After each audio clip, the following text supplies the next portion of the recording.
really easily.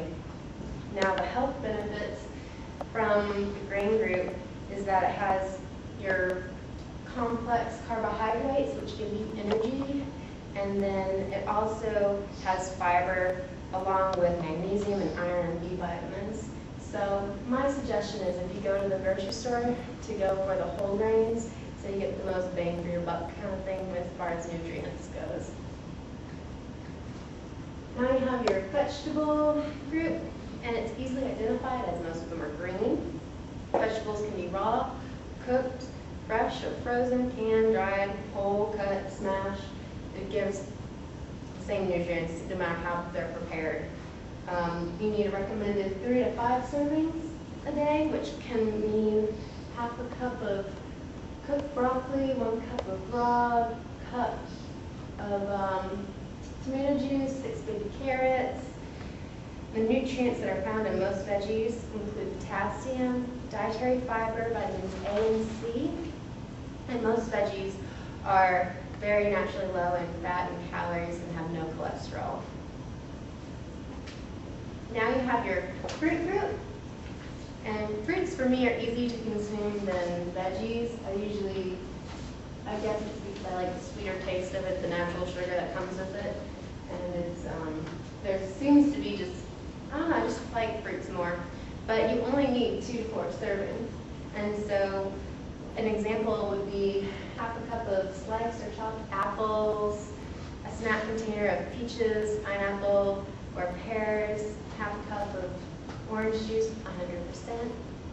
And the nutrients found in most fruits, again, are just like veggies in the potassium, the dietary fiber, C, vitamin, and folic acid. And also like veggies, they're naturally low in sodium, fat, and calories.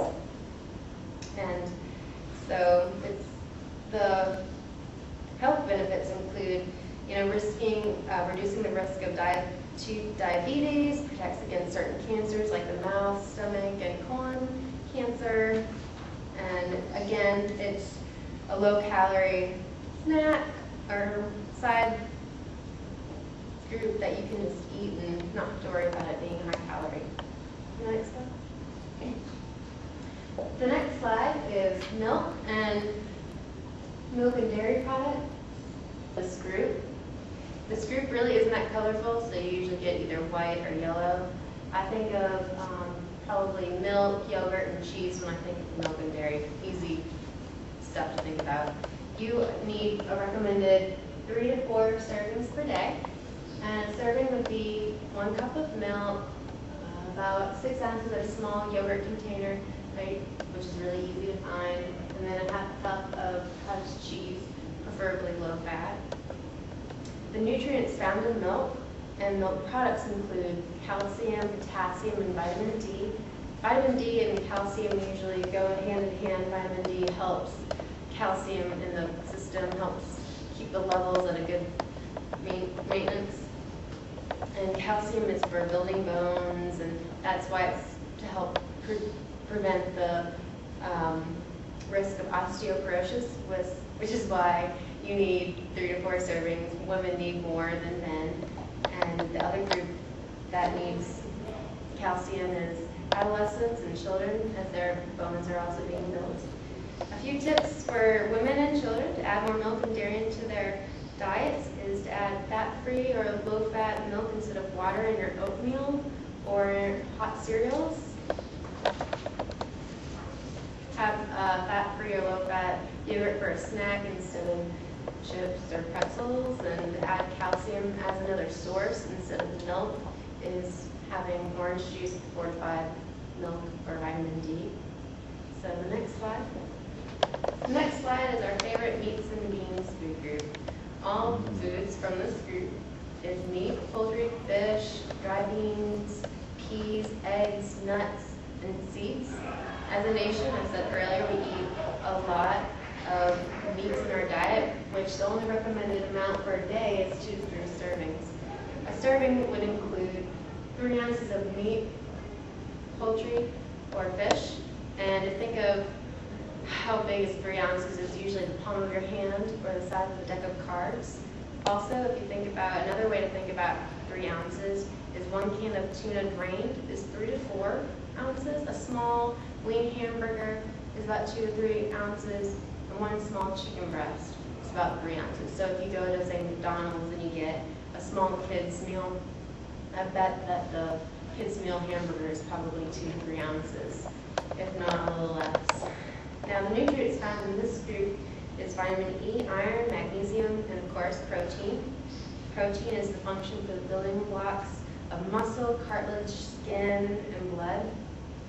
And the only thing about this group is that it's high in bad cholesterol levels, which is the LDL, called low-density lipoprotein, which increases the risk of cardiovascular diseases.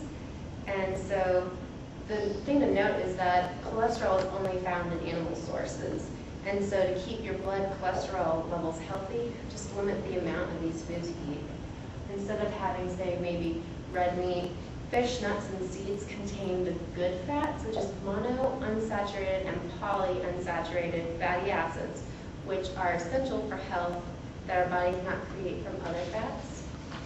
Fish such as salmon, herring, and trout are high in omega-3 acids, which reduce, again, cardiovascular health diseases and death. Some nuts and seeds are excellent sources of essential fatty acids, such as flax seeds and walnuts, and are good sources of vitamin E, such as sunflower seeds, almonds, hazelnuts.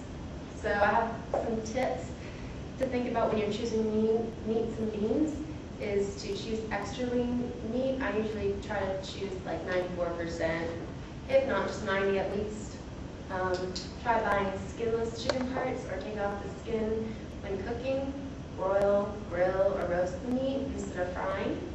Try to choose meat more often for lunch and dinner, and choose dry beans or peas as a main dish or side, and choose nuts as a snack or on salads.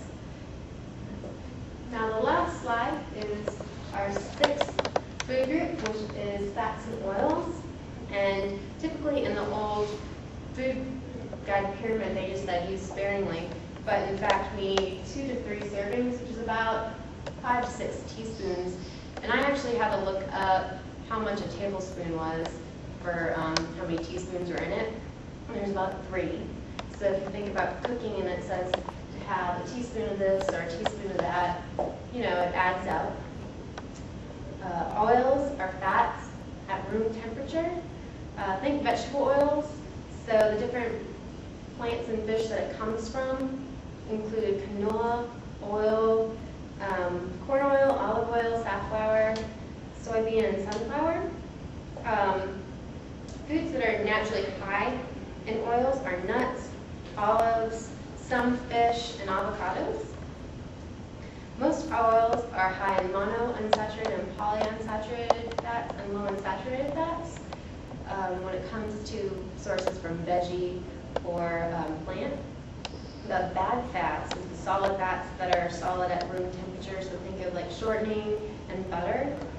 And the common solid fats are butter, although I have found that Smart Balance, to my recollection, has no trans fat, and so it's a little bit healthier. But also the beef fat, chicken fat, pork, which is also known as lard, didn't know that before, and shortening, which is Crisco. So why is it important to consume oil? Well, oils are a great source of vitamin E. The essential fatty acids are, so that's the monounsaturated and polyunsaturated. And while consuming oils is needed for health, oils still contain calories. For instance, oils and fats contain about 120 calories per tablespoon, so therefore it should be limited. I want to just thank you all for coming, and I hope you enjoyed a little bit and got something out of it and take home the handouts and hopefully it can be useful. Thank you.